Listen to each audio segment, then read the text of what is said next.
Hey guys, tonight we're diving into a story that is both heartbreaking and infuriating about King Henry VIII and Bessie Blount, the woman who gave the king what the entire Tudor court desired most, a son.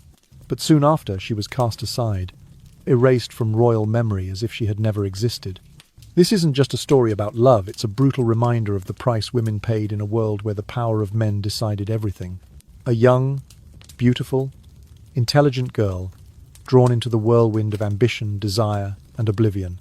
And in the end, what chills us most is not how she was abandoned, but how history itself deliberately erased her name from its pages.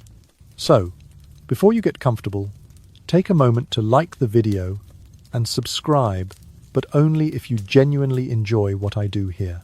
And if you're watching this right now, leave a comment telling me where you're from and what time it is there. I always love knowing who's listening with me in the dark. Now, dim the lights, maybe turn on a fan for that soft background hum, and let's ease into tonight's journey together. Bessie Blount was born in the rural county of Shropshire, England, toward the end of the 15th century, into a small noble family belonging to the minor gentry. Her family possessed a modest title and some land, but not enough to live in luxury. A single lost lawsuit or one failed harvest could wipe out everything they owned. In post-Wars of the Roses England, as the social order was being reshaped, small noble families like the Blounts carried both the veneer of gentility and the constant fear of financial ruin. In that misty countryside of green hills and sheep pastures, the girl named Bessie grew up among the sounds of church bells and bleating flocks.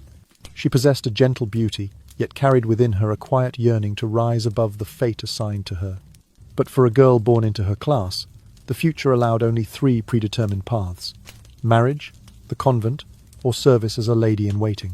The first option, marriage, meant becoming the wife of an older gentleman, bearing children, and spending a silent life behind manor gates, never speaking her own mind. The second, entering a convent, meant embracing a life of austerity, praying 6 times a day, kneeling on cold stone floors until her knees grew calloused, and dying in silence, forgotten by the world. The third, serving at court, was both dangerous and glittering with promise, a place where beauty, wit, and grace could lift a woman above her station in a society obsessed with power and reputation. The Blount family, aware of their limitations, placed all their hopes on this third path. They taught their daughter how to curtsy, speak softly and politely, dance with elegance, and hide her true feelings behind a smile. At about 14 or perhaps 15 years old, Bessie was sent to court to serve as a maid of honour to Queen Catherine of Aragon, the first wife of King Henry VIII. The duties of a maid of honour seemed simple: stand behind the Queen, help her dress, prepare her jewels, offer handkerchiefs, and smile at the proper moments during ceremonies. But beneath the splendour of the Tudor palace lay an oppressive world, where young girls were taught to look like angels while enduring the gaze of predatory eyes. The Tudor court, with its music, masquerades, and intoxicating wine, was in truth a hunt disguised as ritual. Under the flicker of candlelight during grand feasts, Bessie learned to move lightly as air, to sing just enough to charm the room, and to smile as if no fear lived in her heart. Yet in that dazzling place filled with traps, a young girl like her was little more than prey in a garden of power. Among the many watchful eyes, one lingered on her Prince Henry. At that time, Henry was not yet the bloated, suspicious tyrant that history remembers. He was the perfect Renaissance prince, over 6 feet tall, with reddish, gold hair, broad shoulders, skilled at riding, archery, jousting, and dancing. He could sing, compose music, play the lute, write poetry, and speak fluent French, Spanish, and Latin. A young man of learning and charisma and of boundless pride. Yet behind his golden aura loomed the greatest fear of the entire Tudor dynasty. There was no male heir. Catherine of Aragon had been pregnant many times, at least 6, but only one child survived, the Princess Mary. Every son had died either before or shortly after birth. In a nation that had only recently escaped civil war, the absence of a male successor was a looming catastrophe. Henry believed the Tudor line would collapse without a son, and, like most men of his time, he blamed his wife. To ease that fear, Henry turned to other women, partly to satisfy desire, but also to prove to the world that the fault was not his. And Bessie, with her gentle beauty her gift for song and dance, and her graceful conduct amid the scheming world of court, soon caught the eye of the young monarch-to-be. During mist-veiled banquets where music mingled with the clinking of goblets, Henry's gaze rested on the girl from Shropshire, innocent yet captivating. In every dance, she moved modestly, yet her eyes spoke in ways her lips dared not. And it took only one moment, a glance held longer than court etiquette allowed, for her life to shift forever. The golden light of the palace, once a promise of glory, would soon become a radiant trap. Bessie Blount, that 15-year-old country girl, had no idea she was walking toward a tragedy, one that would bury her name in the shadows of history for 500 years. Life at the Tudor court was a blend of suffocating ceremony and unpredictable danger. As a maid of honour to Queen Catherine of Aragon, Bessie Blount lived beneath the constant weight of courtly expectation. She was forbidden to speak loudly, never to laugh too freely, and required to lower her gaze whenever she passed a nobleman. Every movement, every breath, was part of a performance. The grand banquets that dazzled visitors with their silk gowns and golden embroidery were little more than a mask, a glittering facade concealing whispers in the shadows, quiet bargains between families, and the endless struggle for position. When night fell, the court transformed. Behind closed doors and candlelit corridors, the palace became a hunting ground, where powerless young women were pursued by powerful men. Beauty was no longer a gift, it was a currency.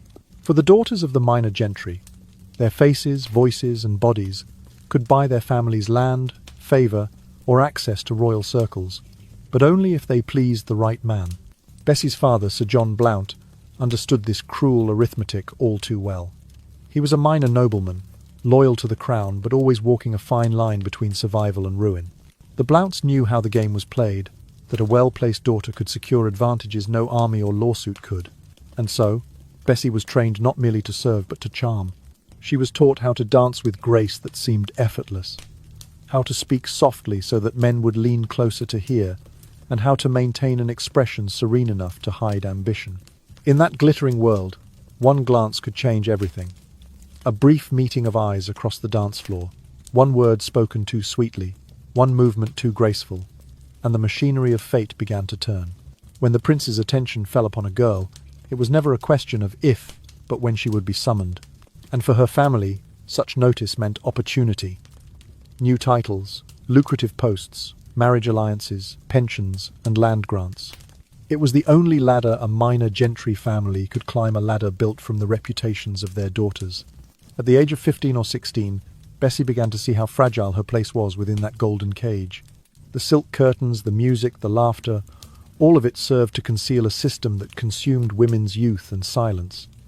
She learned quickly that secrets were a form of armor. To survive, one had to master stillness, to conceal fear behind composure. Even her tears, when they came, had to be invisible. Meanwhile, Prince Henry, the embodiment of Renaissance vigour, lived for spectacle. He was tall, striking, and restless, a man who loved music, tournaments, and the sound of applause. He excelled at hunting, jousting, and debating theology with scholars. But behind the celebration of his talents lay an ache that haunted every Tudor banquet and prayer, the absence of a male heir. Queen Catherine had endured at least 6 pregnancies, yet only one child, Princess Mary, had survived. Each miscarriage, each tiny coffin, deepened the fear that God had cursed their union. The court whispered. Ambassadors reported rumours. Nobles began to question whether the Tudor line, founded only a generation earlier in the year 1485, would endure. England's memory of the Wars of the Roses, the decades of bloodshed that had ended only with Henry VII's victory, was still fresh. The idea of returning to civil war terrified everyone, and in the superstitious logic of the 16th century, blame always fell upon the woman. Catherine's failure to produce a son was treated not as a tragedy but as a personal flaw, a divine punishment, or proof of physical weakness. Henry's pride could not bear the humiliation. Publicly, he remained the dutiful husband. Privately, he began to seek solace elsewhere. Pilgrimages and prayers gave way to secrecy and indulgence. Mistresses were whispered about behind tapestries and guarded doors. And somewhere amid the music and laughter, Bessie Blount became one of them. One of the women drawn into the orbit of royal power, where affection and danger were indistinguishable. For Bessie, it was a role without safety. By day, she served the Queen, dressing her, attending her, kneeling beside her during Mass. By night, she might be sent for in silence, her footsteps muffled on the stone floors as she was led toward the King's private chambers. To refuse would be unthinkable, even treasonous. Consent in such a world was an illusion wrapped in velvet. To outsiders, being chosen by the King might seem an honor, the highest form of favor. But to the women who lived it, it was a chain. A mistress could never acknowledge her position openly. She was simultaneously envied and despised. Her reputation was marked the instant she entered the royal bed. Most noblemen would never marry a woman the King had touched. And when the King's attention drifted, as it always did, she would be quietly married off to someone respectable, sent away with gifts and erased. Bessie understood this truth, even as she was caught within it. Every glance from Henry felt like a mixture of danger and destiny. His charm, his brilliance, the warmth in his voice, all of it concealed the power to destroy her. In the candlelight of banquets and the dim corridors of Whitehall, she was learning how desire and fear could coexist. Around her, the court continued its performance. Ladies in gold-threaded gowns danced as lutes played. Courtiers laughed and gossiped, trading alliances as easily as glances. Beneath the music, however, there pulsed a constant anxiety. The knowledge that one man's longing for a son could determine the fate of a nation and the lives of every woman who entered his path. To be near Henry VIII was to stand beside the sun, radiant, irresistible, and deadly to those who lingered too long. And Bessie, the girl from Shropshire, had already stepped into the light. Not long after she drew the prince's gaze, Bessie Blount became his secret mistress. As a maid of honour to Queen Catherine of Aragon, she had to maintain the most delicate balance, imaginable, cheerful, and obedient by day, silent and invisible by night. During the sunlight hours, she dressed the Queen, helped her into prayer robes, smiled demurely, and curtsied with practised grace. But when darkness settled over the palace, she slipped quietly through the private corridors of the royal apartments, where Prince Henry waited behind locked doors. Bessie had learned when to speak and when to keep her silence, when to lower her eyes, and when to offer a fleeting smile that reassured without overstepping. Her brilliance was subtle. She never demanded, never flaunted her closeness to the prince, and never allowed a whisper of scandal to escape her shadow. In the rigid silence of the Tudor court, she perfected an art that few could master, hiding in plain sight, while being the only one the king truly saw. Their relationship began around the year 1517 or perhaps 1518, when Bessie was about 16 or 17 years old, and Henry around 22 or 23. By modern standards, it was a grave abuse of power, a royal man taking possession of a teenage girl who had no choice but to obey. Yet in the moral code of 16th century England, 16 was considered of age, fully fit for marriage, and for submission. In the dim light of history, Bessie's silence was not complicity, it was survival. Henry, restless and ambitious, had long grown frustrated with his marriage to Catherine. She had given him one living daughter, Mary, but no sons. The Tudor dynasty's fragile legitimacy depended on producing a male heir. For Henry, every failed pregnancy was both a humiliation and a threat to his throne. And so, the young prince turned to Bessie not out of love, but from a desperate need to prove himself capable of fathering a son. To him, she became a vessel for reassurance, a symbol that his body, not his destiny, was sound. Bessie understood this with devastating clarity. She was not naive. In every whispered word, in every touch, she could sense that she was being used to soothe a royal insecurity. Yet refusal was impossible. In the Tudor world, to deny the king's will was treason not only for her, but for her family. A woman who resisted royal command risked not scandal but annihilation. Confiscated lands, imprisonment in the Tower, or even execution under vague charges of betrayal. No one refused a Tudor king and lived unscathed. So, she adapted. She survived by accepting the rhythm of two lives, visible service and hidden submission. By day, she embodied serenity and devotion. By night, she surrendered her body while guarding her soul. She never wept in public, never demanded promises, never asked questions. In this, She was wiser than many who came after her. Other ladies of the court had been ruined by envy, banished for gossip, or driven to despair by royal neglect. Bessie's genius was endurance, the quiet art of appearing untouched while bearing unbearable truths. Weeks passed into months, and beneath her silken gowns, anxiety began to stir. Her body betrayed her first fatigue, faintness, the absence of her monthly bleeding.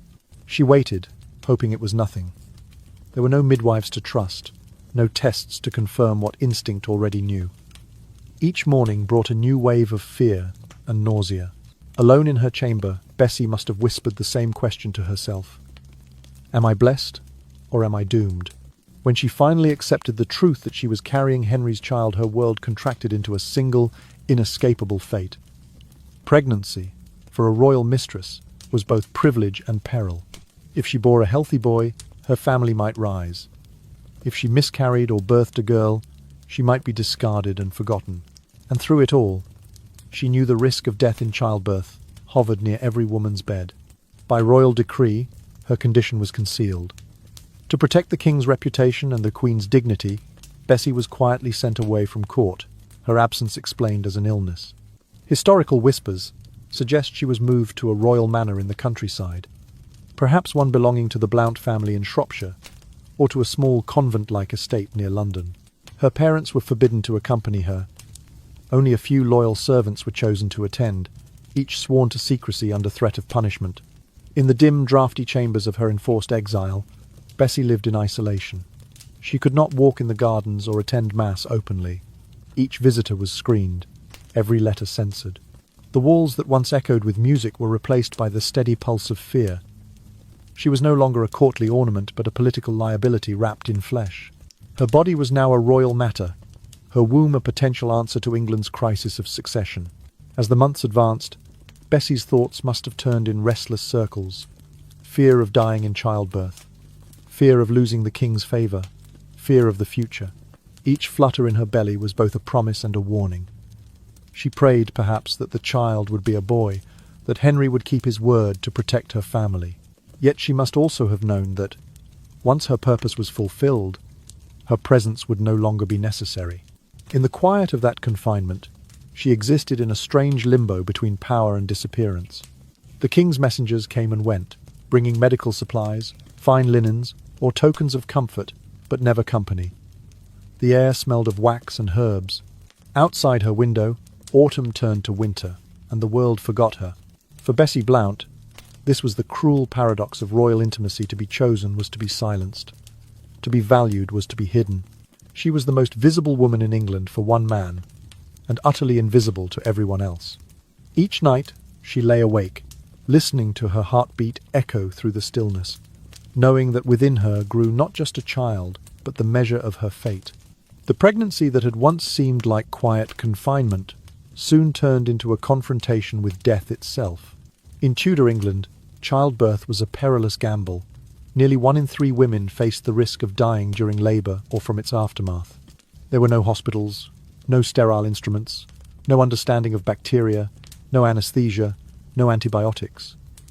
Medicine was a matter of superstition, herbs and faith. For Bessie Blount, barely 17 years old, the approach of childbirth meant entering a world of agony from which many never returned. The day arrived without ceremony. Gone were the silks, the jewels, the soft laughter of courtly music. She was moved into a birthing chamber, a small, sealed room with the windows shuttered and curtains drawn to block the chill.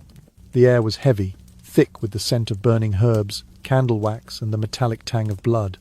Only women were allowed inside. The midwives, a handful of female attendants, and perhaps 1 or 2 servants from her household. No man, not even the king, would ever enter that room. In place of medicine, she was offered superstition. A Bible might have been laid open on the pillow near her head. A ribbon from the king's doublet might have been tied around her wrist for good fortune. Someone might have whispered that drinking half a cup of strong wine could dull the pain, though it would more likely leave her dizzy and disoriented. Then came the pain raw, relentless, beyond words. The contractions began as waves, building in rhythm, then breaking into agony. They could last for 12, 15, even 24 hours.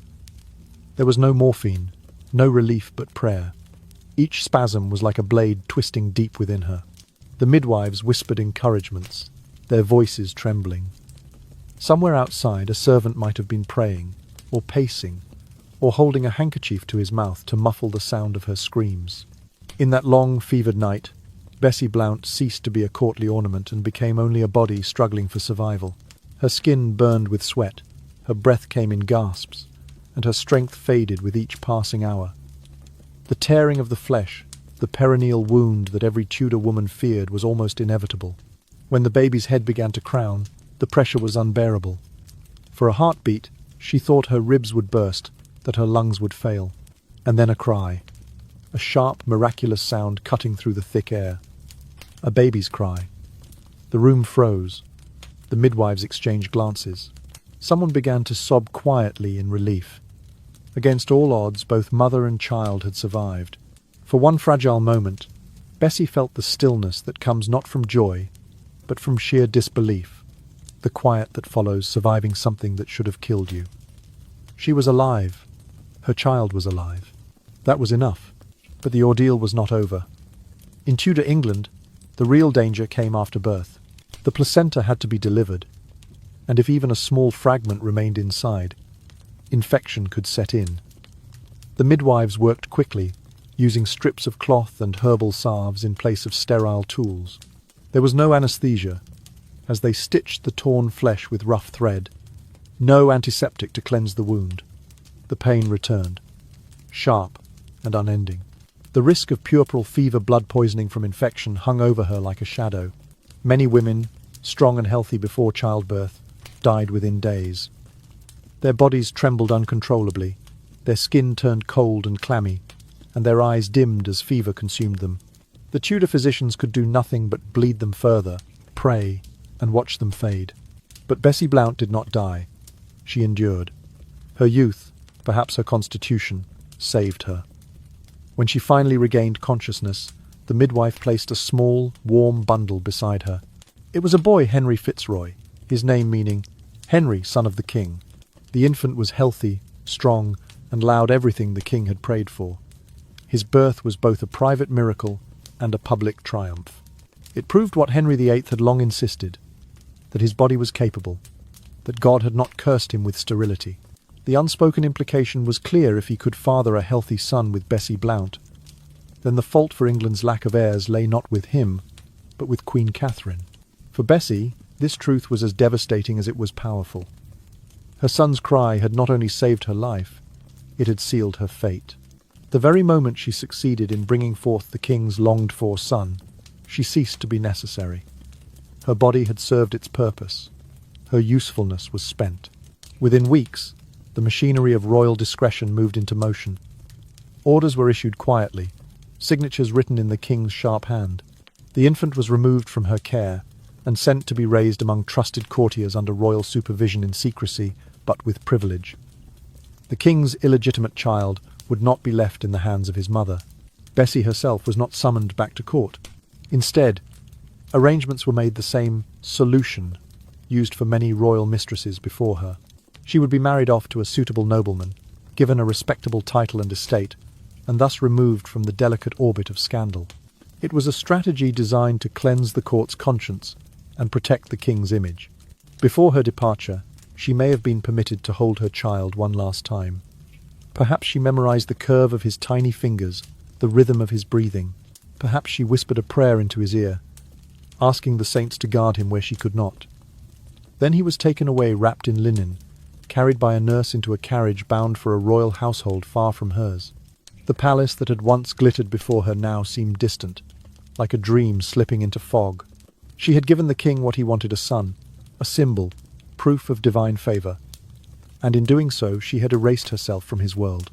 In the quiet that followed, Bessie Blount became invisible once more. She was no longer a mistress, not yet a wife, merely a woman who had survived what should have killed her, and lost what she could never reclaim.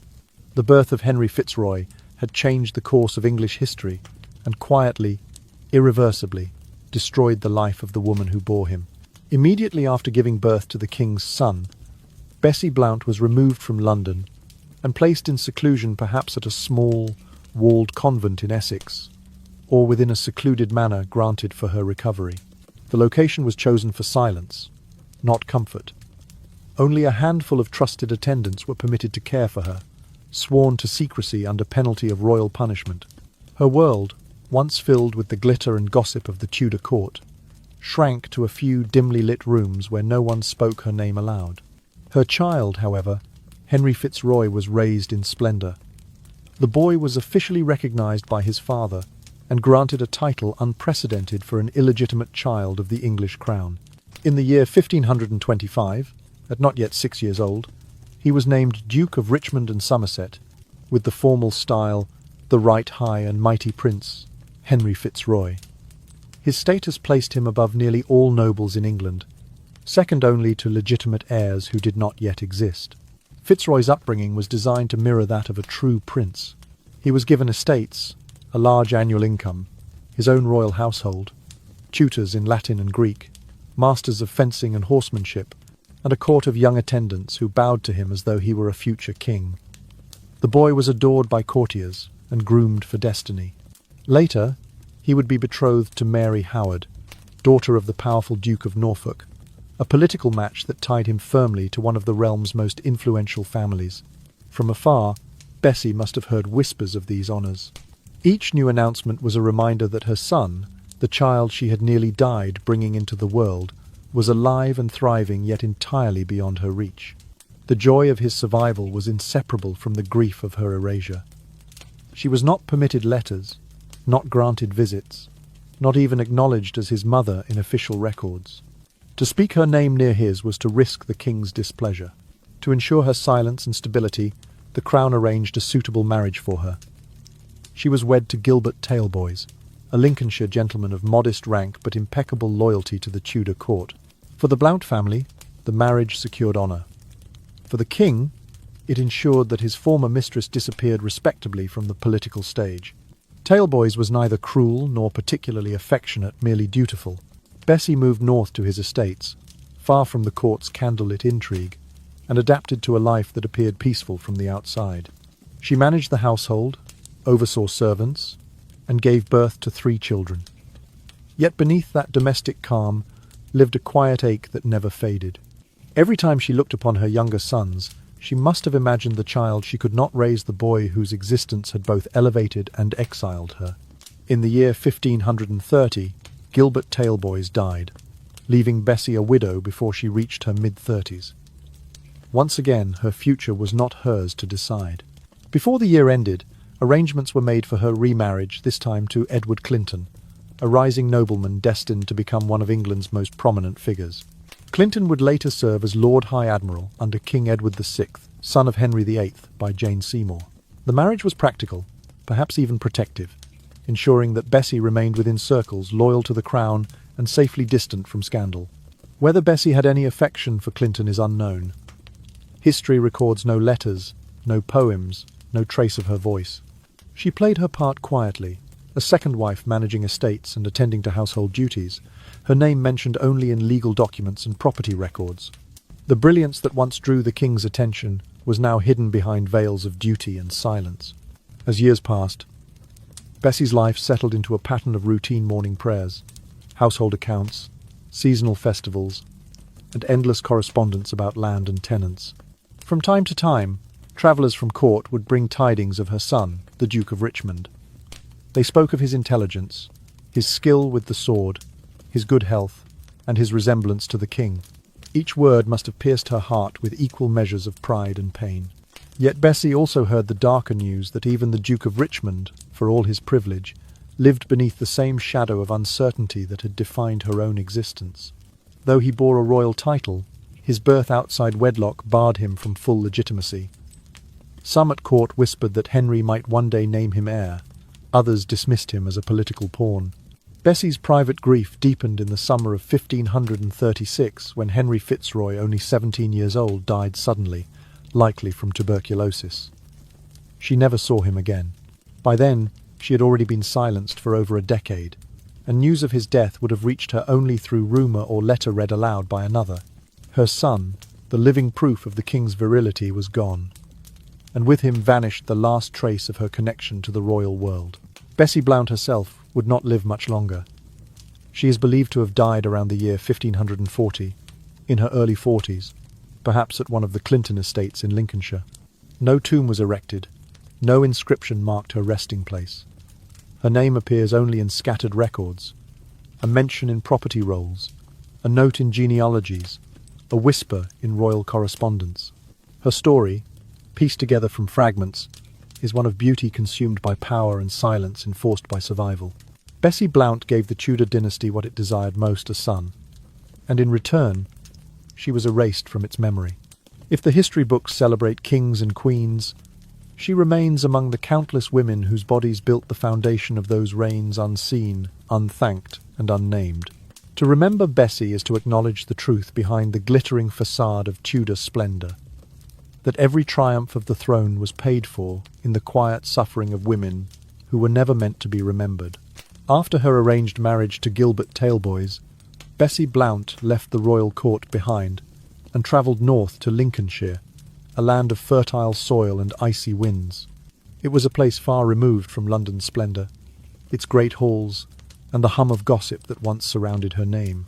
Gilbert was a local nobleman, not distinguished in politics or lineage, but respectable enough to shield the Blount family from the lingering scandal of her past. For Bessie, the match was less a choice than a verdict, security in exchange for silence. Her new life unfolded in the rhythm of the countryside. Days were marked by the toll of the church bell, by the sound of carts rattling down muddy lanes, by the endless tasks of running a noble household. She managed the estate, supervised harvests, settled disputes among tenants, and oversaw the accounts. She paid taxes, arranged marriages for servants, and kept the granaries stocked against famine. She bore 3 children with Gilbert, 2 daughters, Elizabeth and Anne, and 1 son, George. They became the centre of her visible world. She taught them manners, how to curtsy, how to write in a clear hand, and how to show humility before higher ranks. When she attended local feasts or church gatherings, she appeared as the model of a virtuous wife, well-dressed but modest, graceful but restrained. Yet beneath the calm exterior, a quiet grief endured. No day passed without the shadow of her first child, Henry Fitzroy, the son who had nearly taken her life, and yet had become the king's pride. The boy she had held for only moments was now a prince in all but name, living among tutors and courtiers, surrounded by wealth she could barely imagine. His annual income reached thousands of pounds, exceeding that of many European dukes. In the year 1525, when Fitzroy was formally created Duke of Richmond and Somerset, Bessie heard the news not from a messenger, but through local whispers. Later, when he was admitted into the Order of the Garter, a distinction reserved for the most exalted of the realm, her pride must have been mingled with piercing sorrow. Her son had achieved the recognition that once eluded her, yet she could not be there, not even as a distant observer. While Fitzroy grew into a symbol of Tudor strength, Bessie's name faded further from memory. At court, no one mentioned her. In official chronicles, she existed only as a faint reference, a certain gentlewoman of Shropshire. Her letters, if she ever sent them, went unanswered. To the world, the mother of the Duke of Richmond had ceased to exist. Then, in the year 1530, misfortune struck again. Gilbert Taleboys died, leaving Bessie a widow at about 35 years old. Before she could even mourn him properly, another arrangement was made, another royal decision disguised as providence. She was married to Edward Clinton, a nobleman of rising importance. Clinton was ambitious and politically astute, a man who would later become Lord High Admiral of England under King Edward VI and eventually the Earl of Lincoln. Their marriage, though respectable, was less a union of affection than a continuation of the king's control over Bessie's fate. Henry VIII, ever cautious about loose tongues, ensured that his former mistress remained bound to the crown through loyalty and silence. Bessie moved once more this time to the eastern counties of England, far from the capital. The landscapes of Lincolnshire were replaced by the rolling fields of the coast, where the air smelled of salt and seaweed. Here, life was quieter still. She attended local masses, hosted dignified dinners, and presided over her household with calm authority. In the presence of guests, she was courteous but distant, her smiles brief, her eyes often lowered. But even there, gossip reached her. At noble gatherings, she overheard courtiers murmuring about the young Duke of Richmond, his education, his vigour, his favoured position in the king's heart. They said he spoke Latin with the ease of a scholar, rode with elegance, and had been promised to Lady Mary Howard, daughter of the Duke of Norfolk. They speculated that he might be legitimised, perhaps even named heir to the throne. Each rumour was a dagger wrapped in silk. For Bessie, the knowledge that her son lived so near to the throne, yet so far from her arms, was both comfort and torment. She could not write, could not travel, could not even speak of him in prayer without fear of trespassing on royal secrecy. The rules of Tudor propriety demanded that she forget him, though her body still carried the memory of his first cry. In the privacy of her chamber, she lived between two worlds. One was warm, the quiet domestic circle of her husband and younger children, where laughter was gentle and love was simple. The other was cold, the invisible world of royal power, where her name was erased and her motherhood forbidden. In that cold world, she was neither honoured nor condemned. She was simply omitted. As the years drifted by, Bessie's isolation deepened. Letters from London arrived bearing only political news. No one spoke of her child. She had survived childbirth, disgrace, and royal abandonment. Yet the one thing she could not survive was oblivion. She knew that her story would not be written in any chronicle, that even her son's triumphs would not restore her name. Night after night, in the quiet of the countryside, Bessie must have felt the strange ache of being both alive and forgotten. She had given England a prince and been rewarded with silence. Her existence had been absorbed into the machinery of power, a mother without title, a woman without a past. In the end, Lincolnshire became her cage, as much as her refuge, a place where she ruled her household with grace, yet carried within her the ghost of a son she would never again call her own. As Henry Fitzroy grew within the royal world, his mother lived far away, counting his milestones not through sight but through whispers. When Fitzroy turned 6 years old, the court erupted in ceremony. Trumpets sounded across London as the king's illegitimate son was granted the titles Duke of Richmond and Somerset. The choice of Richmond was no accident. It was the title Henry himself had borne before he ascended the throne in the year 1509. It carried a deep, symbolic weight, suggesting inheritance, legitimacy, and continuity of the royal line. To many observers, the act was shocking. The king was openly elevating a son born outside marriage, granting him the privileges reserved for princes of the blood. Courtiers whispered that Henry might secretly intend to make Fitzroy his heir a derivative prince, through whom the Tudor dynasty could be secured if Queen Catherine bore no living sons. The move was daring, even reckless. English law forbade illegitimate children from inheriting the crown unless Parliament formally legitimised them, and doing so would strip Princess Mary, Catherine's lawful daughter, of her claim. Thus, factions formed within the royal court. One side, loyal to Henry's pride and desperate to avoid civil unrest, supported legitimising Fitzroy. The other, led by conservative churchmen and scholars of canon law, opposed it vehemently. They feared that granting the throne to a son of sin would taint the monarchy and invite divine punishment. The debate simmered quietly, spreading through ambassadorial letters and private correspondence, but its consequences loomed like a storm over England's fragile peace. While London celebrated, Bessie Blount remained in silence. From her estate in Lincolnshire, she heard faint reports carried by riders and servants accounts of the grand ceremony at Westminster, the golden robes, the royal heralds proclaiming her son's new name. She was not invited. There were no letters from the king, no official acknowledgement of her role. In that moment of glory, she existed only as a shadow behind a closed door. She must have imagined the scene as she listened to the wind rattling the windows, the hall filled with music, the banners bearing the Tudor rose, the nobles kneeling as her son received the sword of investiture. Perhaps she whispered his name to herself, Henry Fitzroy, while tears slid quietly down her cheeks. To the world, he was the king's son. To her, he was still the child she had once held for a heartbeat in a chamber filled with blood and pain. Under royal supervision, Fitzroy's education flourished.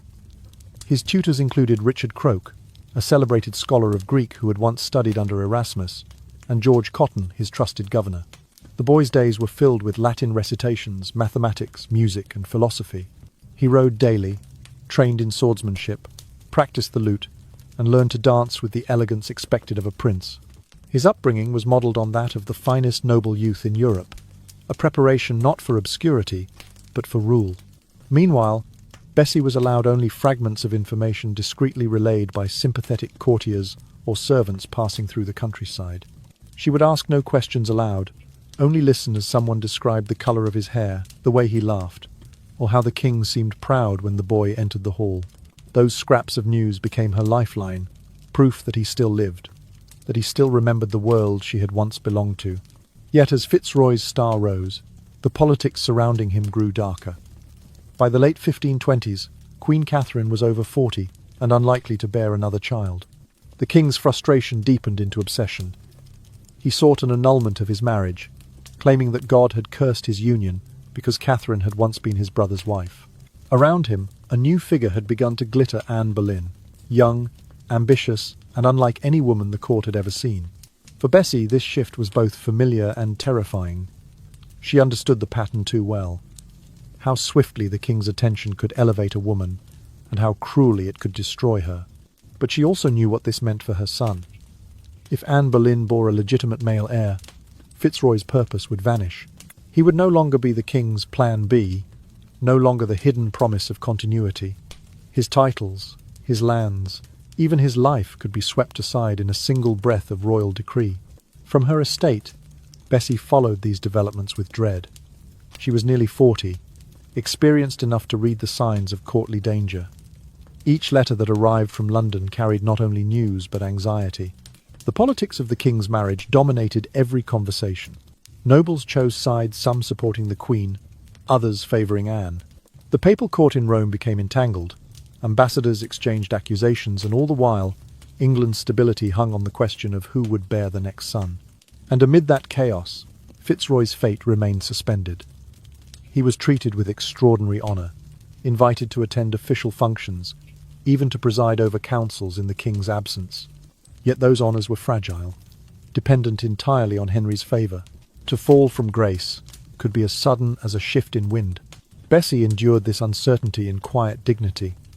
She continued to fulfil her duties at the Clinton household, managing estates, attending to guests, organising harvest festivals. Her composure never faltered. To her servants and neighbours, she was a serene noblewoman, respected and restrained. But at night, when the house fell silent, she wept in solitude. The son for whom she had risked her life was now a man she could neither see nor speak to, and his destiny, like hers, rested on the whim of a king. She must have known that her presence would never again be requested at court, that no portrait of her would hang in the halls of Whitehall. No historian would record her words. Between the quiet fields of Lincolnshire and the glittering corridors of the palace stretched only absence, a distance not measured in miles but in silence.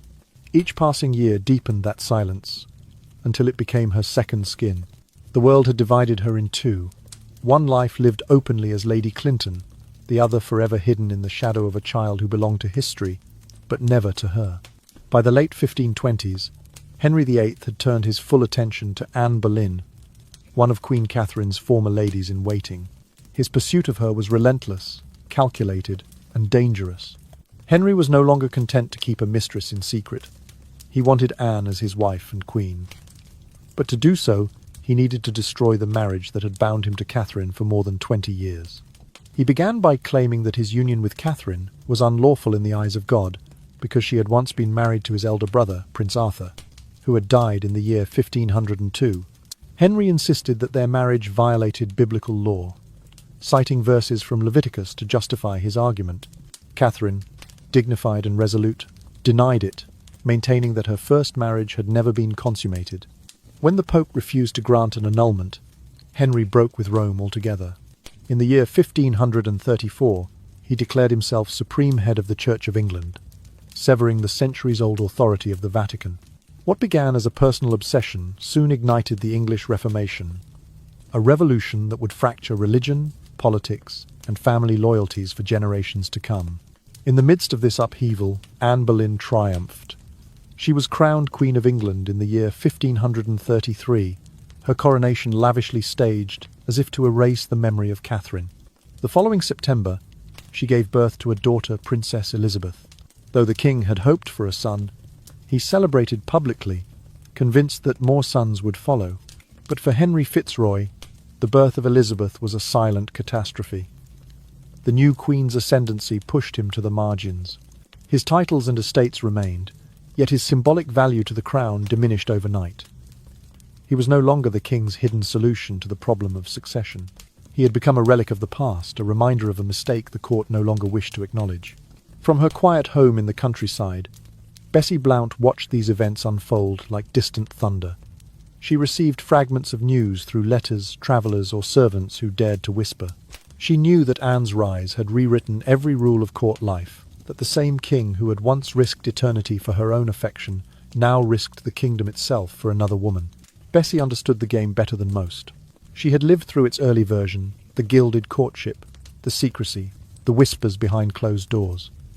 She had once been the woman lifted up by royal favour and then discarded without ceremony. And now she saw the same wheel turning again. The difference was that Anne's ambition reached beyond survival. She sought a crown. For nearly 3 years, the new Queen's dominance seemed unshakable. Yet beneath the splendour of Whitehall and the golden canopies of Westminster, her foundation was already cracking. She failed to produce the long-awaited son, and her sharp tongue, so alluring in courtship, became a weapon that turned allies into enemies. By the spring of 1536, the king's passion had cooled, and the machinery of accusation began to move. That May, Anne Boleyn was charged with adultery, incest, and treason crimes, fabricated through coerced confessions and political manipulation. She was imprisoned in the Tower of London, and on the 19th day of that month, she was executed by sword within its walls. The speed of her downfall was terrifying. 1 week she had been Queen of England. The next, she was gone, her body buried in an unmarked grave at Street Peter ad Vincula. For Bessie, the news carried a haunting echo. She saw in Anne's fate a reflection of her own proof that in Tudor England, a woman's worth began and ended with her womb. Whether mistress or queen, survival depended on producing a male heir. Those who succeeded were briefly adored. Those who failed were erased or destroyed. After Anne's death, Jane Seymour became Henry's third wife. In the year 1537, she bore the long-awaited son, Prince Edward. The king was overjoyed, proclaiming the child as divine vindication of his choices. Yet 12 days after giving birth, Jane died of puerperal fever, the same fate Bessie herself had narrowly escaped. Henry ordered her buried with royal honours and declared her the only wife he had truly loved. Perhaps because she never lived long enough to disappoint him. Bessie could only grieve in silence. She had once endured the same agony of childbirth and lived. Yet that survival had brought her neither love nor honour. The irony was sharp. She had given Henry his first living son, and yet her name was forbidden even to be spoken. Jane, who delivered a legitimate heir, was immortalised as the perfect queen. Meanwhile, the tides of religion and politics swept England into chaos. Monasteries were dissolved, nobles seized land, and rebellion flickered across the northern counties. The king remarried again and again Anne of Cleves, Catherine Howard, Catherine Parr, each new union shifting the power of families and factions. In this shifting world, Henry Fitzroy's place grew increasingly fragile. Though once seen as a potential heir, his legitimacy could never be secured without parliamentary sanction. The king's infatuation with Anne Boleyn had already proved how swiftly loyalties could turn, and the birth of Edward pushed Fitzroy further toward obscurity. Bessie, still living under the title of Lady Clinton, knew better than anyone what this meant. Her son's fortune was tied to a father's desire that changed with the weather. At one moment he was celebrated as the proof of divine favour. At another, he was merely the king's reminder of youthful sin. At night, in the dim glow of her chamber, she must have thought of the women who had come and gone. Catherine, Anne, Jane, each elevated, each undone. She understood that the royal court was not a stage for romance, but a battlefield disguised in silk. In that cruel economy, even queens were expendable. Her own life had long been reduced to whispers. The palace no longer spoke her name. The history of the realm moved on without her. Yet, as she listened to the wind sweeping across the fields of Lincolnshire, she might have felt a strange kinship with all those women whose lives had been consumed by a single man's need for legacy. Bessie Blount had once been the first to bear him a son, and though history forgot her, she understood what every Tudor woman came to know, that in the kingdom of Henry VIII, love was never protection, and motherhood was never enough. In the year 1536, while Jane Seymour carried the long-awaited legitimate heir of the Tudor dynasty, Henry Fitzroy, then 17 years old, found himself adrift in a perilous political void. Once the king's pride, he had become an inconvenience. His existence, once celebrated as proof of the king's virility, now threatened to complicate the line of succession. The court, already tense from religious reform and recent executions, regarded him as a ghost of a former Chapter 1 that needed quietly to disappear. Fitzroy's health had always been delicate. Official records claim that he suffered from consumption, what we now know as tuberculosis, a common and deadly disease in Tudor England. But the timing of his death, the 23rd day of July, 1536, raised quiet suspicion even among his contemporaries. His decline was sudden, his passing swift, and his burial almost secret. It was a year drenched in blood and transition. Queen Catherine of Aragon was dead in January. Anne Boleyn had been executed in May, and Jane Seymour, the king's new consort, was pregnant with what was believed to be a male heir. The court was eager to cleanse itself of scandal and doubt. In that feverish atmosphere, Fitzroy's death seemed both convenient and final, the removal of a potential rival before he could ever be used as one. There was no grand funeral, no royal procession. The young duke's body was sealed in lead and taken quietly to Thetford Priory in Norfolk. The ceremony was held in near secrecy, attended only by a handful of servants and minor clergy. The king did not appear, neither did his court. The burial was swift, almost furtive, as if the realm itself wished to erase the existence of the boy who had once embodied its future. Some whispered that poison had hastened his end. Others said that the king himself ordered silence to avoid public sympathy. But the truth was never recorded. What remains certain is that Bessie Blount, his mother, was not permitted to attend. In her manor far from London, she may have received the news through a brief letter, or perhaps through a servant too fearful to say the words aloud. There would have been no comfort, no condolences, no official acknowledgement. Her grief was meant to be private, unspoken, invisible. At night, the hallways of the Clinton estate must have felt unbearably empty. She had survived scandal, exile, childbirth, and years of obscurity, but nothing compared to the hollow ache of a mother forbidden to mourn. Every sound, the wind against the shutters, the creak of the wooden floor, the whisper of servants in the corridor became a reminder of the silence surrounding her loss. At dinner, conversation was cautious. Her husband, Edward Clinton, though sympathetic, likely dared not mention Fitzroy's name. Servants spoke in murmurs, lowering their voices when she entered the room. The only news she ever heard of her son came in fragmented rumours, a passing mention in court gossip, a fleeting word about how swiftly he had been laid to rest. She would not have been able to ask questions.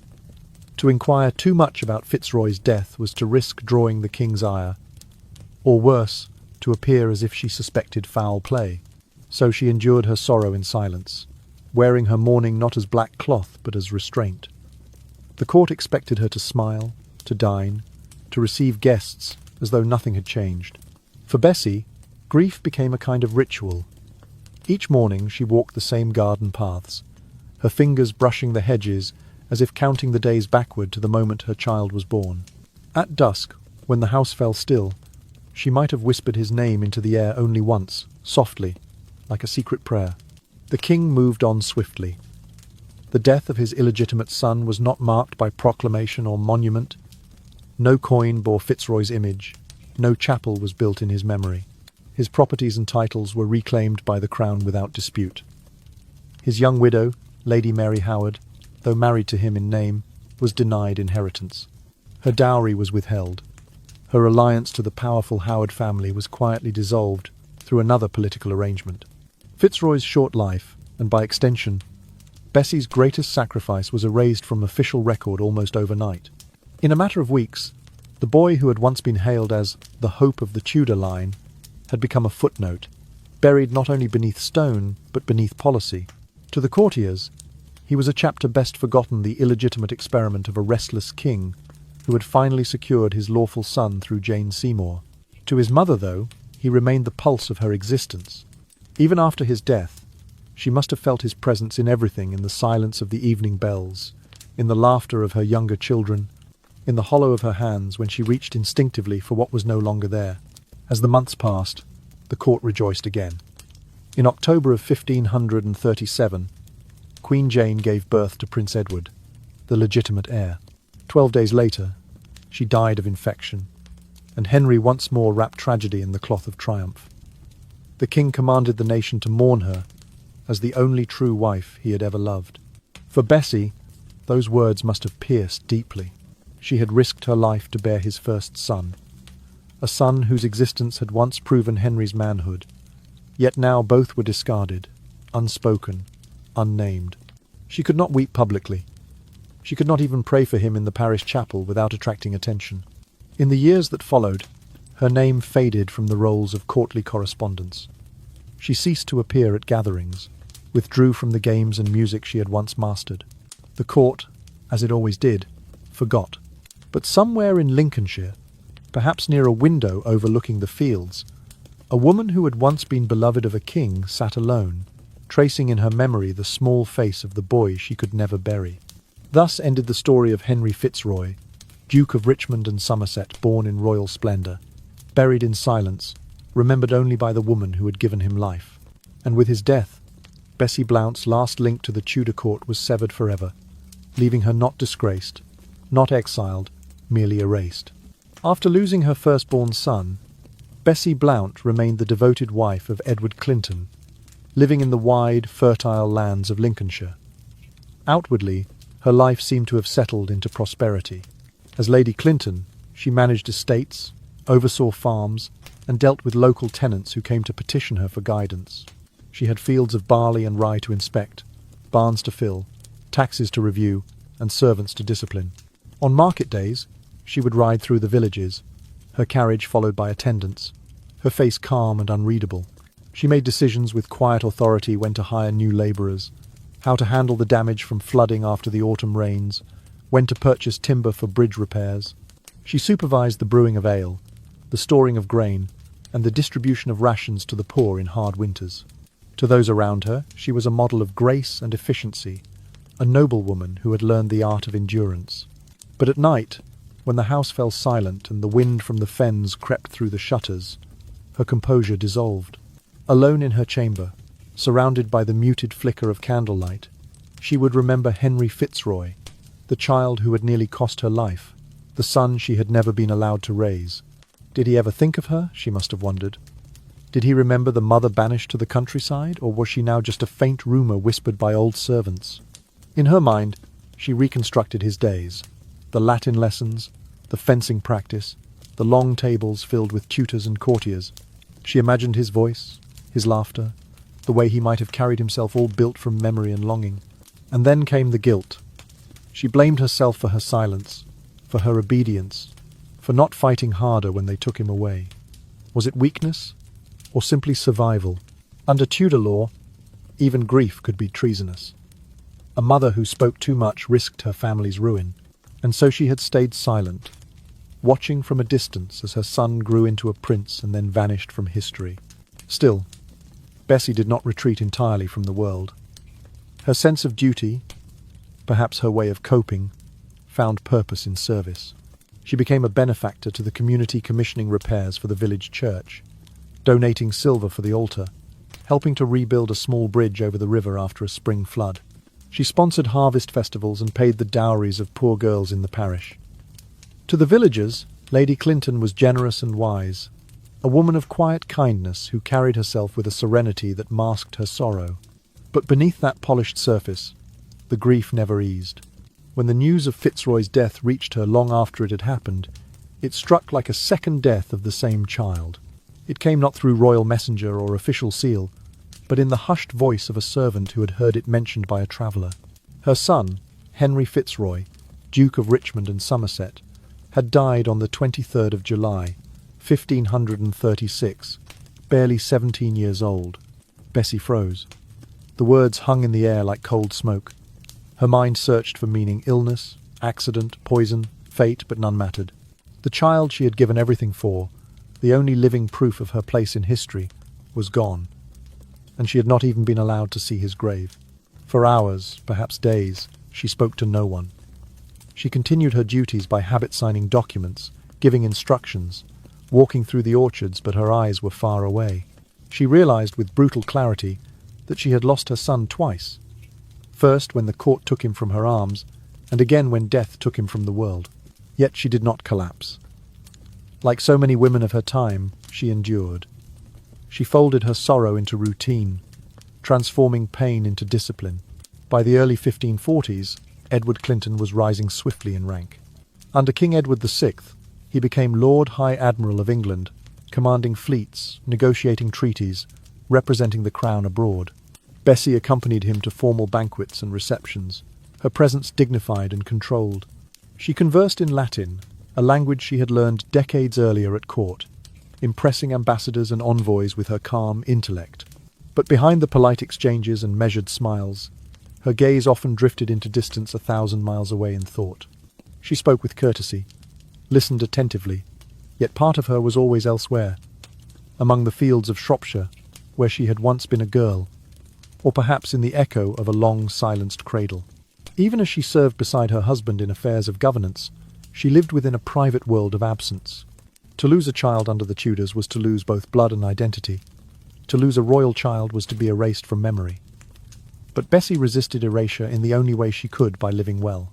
In later years, though her health began to fade, she continued her quiet routines. She read psalms at dawn, inspected the servants, oversaw the accounts. At times, she would pause by the window, watching the mist rise over the fields, her hands clasped loosely before her, as though holding something invisible. She never returned to court. Yet deep within, she longed for one last visit to London, not to reclaim status, but to stand again on the cobblestones of the palace grounds, to look upon the river where her youth had once glimmered. Perhaps she imagined she could whisper to the wind, "My son, you are still my son." Ho! But history did not grant such reconciliations. By the year 1540, her strength waned. Some said she died quietly in her sleep. Others believed her heart simply gave out after years of restrained sorrow. She was around 40 years old, neither young nor old, but weathered by silence. There was no grand monument, no royal epitaph. Her burial place remains uncertain, perhaps within the Clinton estates, perhaps in a small parish church. Her name faded from record soon after. Yet her legacy lingered, not in stone or script, but in the invisible endurance of a mother's love, the kind history cannot erase. Long after her passing, the world remembered the king, the queens, the wars, the churches, but not the woman who had given birth to his first living son. Still, in the quiet hours before dawn, if one were to walk the misty fields of Lincolnshire, they might imagine her there, standing by the river, her face turned toward the horizon, whispering to a child she never stopped loving. The death of Bessie Blount, around the year 1540, closed the final page of a life defined by injustice and quiet endurance. She left the world as she had lived in it, silently, without monument or fanfare. No stone bears her name, no epitaph records her virtues. Her passing was not marked by procession or prayer, only by the fading echo of a life that history had already begun to forget. In the centuries that followed, her name survived only as a brief line in the chronicles of Henry VIII.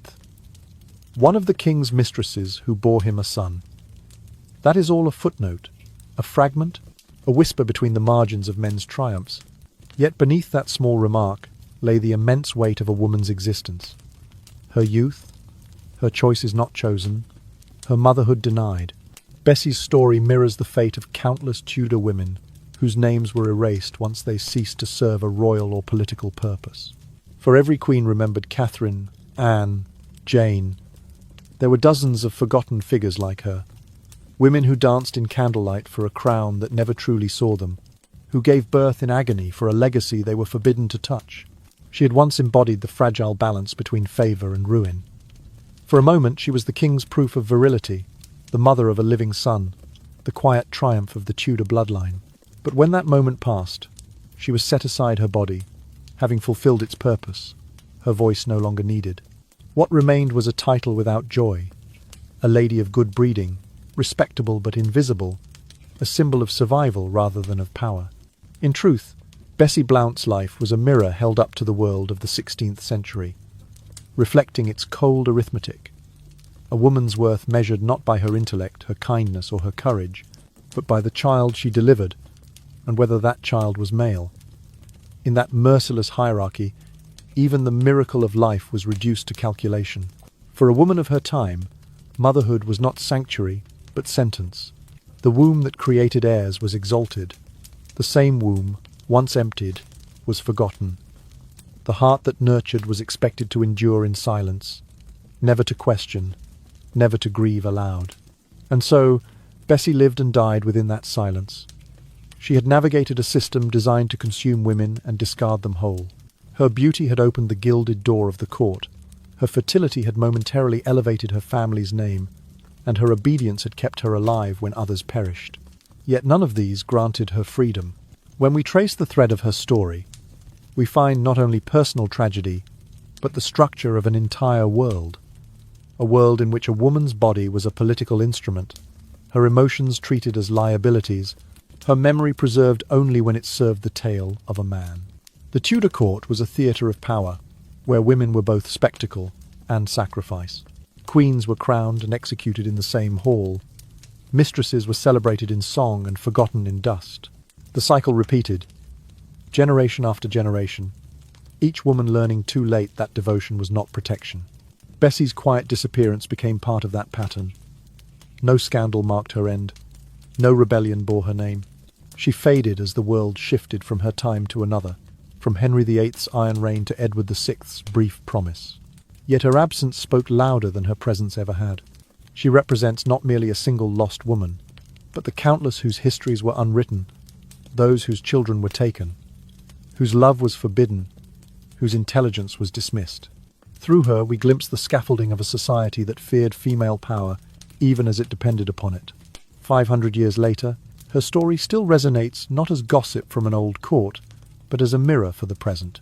The notion that a woman's value begins and ends with her reproductive success has echoed through the ages. It lingers subtly in cultures and systems that still measure women by marriage, motherhood, or obedience. To remember Bessie Blount is therefore an act of defiance. It is to reclaim the voice of one who was told to be silent. It is to say that her suffering mattered, that her endurance was not weakness, but quiet strength. Her life reminds us that the right to bear children must never erase the right to be heard, that motherhood, sacred though it is, must not be the sole measure of worth. That dignity cannot depend on lineage or gender. If history forgot her, then telling her story anew becomes an act of restoration, a small resurrection for all those erased by time. When we speak of Bessie Blount, we do not merely revisit the shadows of the Tudor court. We confront the echo that still follows women through centuries. Your value lies in what you give, not in who you are. But Bessie's life, stripped bare of its illusions, tells us otherwise. Her worth was not in the crown she never wore, nor in the son she was forced to lose. It was in her endurance, the quiet refusal to break beneath a system built to crush her. Perhaps that is why her story endures at all. Not as legend, but as a lesson. In the silence of her unnamed grave, she stands for every woman who was told to disappear, and for every voice that refused to die. Beyond the private tragedy of Bessie Blount, the entire history of the Tudor dynasty is a graveyard of women's suffering. Around Henry VIII, 6 queens rose and fell in rhythm with his desires, each a symbol of devotion, each a casualty of his need for a son. Catherine of Aragon, the Spanish princess who came to England as a bride of diplomacy, endured 6 pregnancies. Each one was a trial of blood and prayer. She lost infant after infant, sometimes within hours of birth, until only Princess Mary survived. After more than 2 decades of service as wife and queen, she was cast aside, banished to a cold castle, denied contact with her daughter, left to die alone in the year 1536. Then came Anne Boleyn, the dazzling courtier who dared to defy the order of the church and rewrite her fate. For a brief moment she ruled beside the king, crowned with triumph and danger. But her power was a fragile flame. Within 3 years, she was accused of adultery, condemned, and executed, her neck severed by a French sword in the Tower of London on the 19th of May, 1536. Her brilliance, once irresistible, became her sentence. Jane Seymour followed, quiet, pale, submissive, everything her predecessor was not. She bore the king a legitimate son, Prince Edward, in the year 1537. But 12 days later, she died of puerperal fever, her body consumed by infection. Henry, who had outlived love many times, proclaimed her his only true wife, perhaps because she died before he could tire of her. Anne of Cleves, the fourth queen, was spared the sword only because she obeyed swiftly. Married to Henry in a political alliance with the German states, she failed to please him physically. Within 6 months he divorced her, granting her the title of the king's beloved sister. She accepted quietly, withdrew from the court, and lived in comfort, the rare Tudor woman who survived by surrender. Catherine Howard, barely a woman, perhaps 17 when she became queen, was not so fortunate. Accused of adultery and treason, she was executed in February of 1542. Her final words, trembling on the scaffold, were said to be, "I die a queen, but I would rather die the wife of Thomas Culpeper." She had lived too briefly to understand that the court devoured youth faster than it rewarded it. And lastly, Catherine Parr, the sixth and final wife, who managed to survive the king himself. She soothed his temper, flattered his ego, and outlived him by barely a year. In 1548, she too died of childbirth fever, after giving birth to a daughter, Mary Seymour. Even survival was temporary. In a world that equated a woman's life with her womb, these 6 women, each draped in jewels, each wrapped in tragedy, form the outer circle of Henry's reign, the visible symbols of a king's private obsession. Yet Bessie Blount, who was never queen, stands beside them in spirit. She bore the first of his living sons, and for that, she too was consumed and forgotten. All 7, the queens and the mistress alike, reveal the same brutal truth, that in the Tudor court, the greatest crown a woman could wear was maternity, and the greatest crime was failure. Whether royal or minor gentry, their destinies were written not by their hearts or minds, but by their bodies. The contrast is haunting. In paintings, Tudor queens gleam with pearls, their faces serene beneath the weight of silk and brocade. But behind those portraits lies the same quiet despair, the same knowledge that one miscarriage, one rumour, one whisper could destroy everything. The court celebrated beauty and obedience while punishing thought and emotion. Women were draped in velvet and silence. Their worth was measured in heirs, their virtue in compliance. Those who yielded were pitied, those who resisted were executed, and those who were neither like Bessie simply disappeared into the countryside, erased by neglect. This was the paradox of Tudor splendour. The culture glittered with gold while rotting underneath with fear. Every smile at court concealed calculation. Every dance masked negotiation. The very elegance of that world, its polished manners, its Latin orations, its religious rituals, was built upon the suffering of women whose voices were never meant to be heard. For all its grandeur, it was a kingdom of men, and the women were its currency. Power passed through them, but never to them. They were vessels of inheritance, not individuals of authority. Their love was politicized, their bodies national property, their fates dependent on the fragile whims of one man. Even now, centuries later, the echo remains. The belief that a woman's value lies in her ability to bear, to serve, to sustain. It lingers in many corners of the modern world. The language has softened, but the expectation endures. In every society that still praises daughters for marrying well, or judges women by motherhood, the ghost of Tudor England lives on. Bessie Blount's life becomes more than a story. It becomes a mirror. She reminds us that equality cannot exist where autonomy is denied. That motherhood should be a choice, not a measure. That dignity cannot be granted by another's desire. When we tell her story today, we do not do so to reopen old wounds, but to remember what silence costs. She was born in an age when the female body was both weapon and wound, and though she lived quietly, her endurance speaks across centuries. Her life, and the lives of the 6 queens, form a single requiem. For every woman whose worth was weighed against a son, for every voice buried under the crowns of men. In the soft dusk of history, their faces fade, but their suffering remains a warning, a whisper. Remember us, and do not let it happen again. The story of Bessie Blount reaches beyond the Tudor court and opens a timeless wound, the bond between mother and child, and the cruelty of losing that bond by force. The boy she bore, Henry Fitzroy, son of a king, should have been hers to hold, to nurse, to raise into manhood. Yet from the very moment he drew breath, he was taken from her arms, claimed not as her child but as the property of the crown. It was the old policy of dynastic survival. Every child born of royal blood belonged first to the kingdom, not to the woman who birthed him. Legitimacy could be created by decree. Affection, by contrast, was irrelevant. The mother's love was invisible in the eyes of law and power. Bessie raised other children, later those born of her 2 marriages, first to Gilbert Tale boys, and then to Edward Clinton.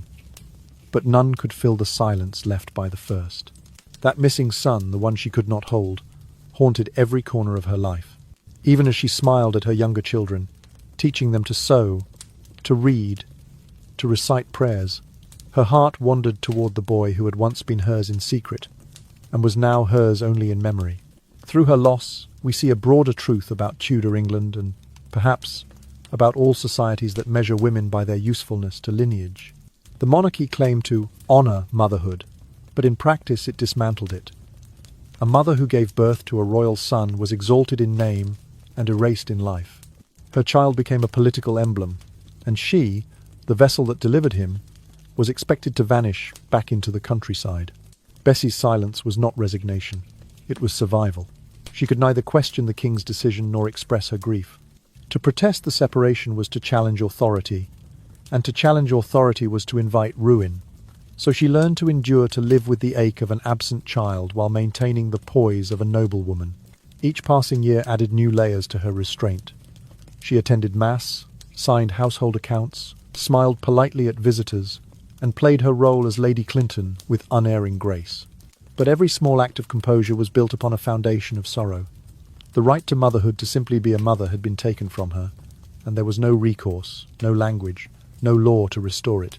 The pain of separation was its own form of imprisonment. Bessie's suffering did not come from exile or public humiliation, but from the quiet and permanent deprivation of love. The royal court never considered it cruelty. To them, it was protocol. But to the woman who had bled and nearly died to bring life into the world, it was a sentence of emotional death. This tension between visible privilege and invisible loss defines her story. To outsiders, she seemed fortunate, a noblewoman with land, servants, and status.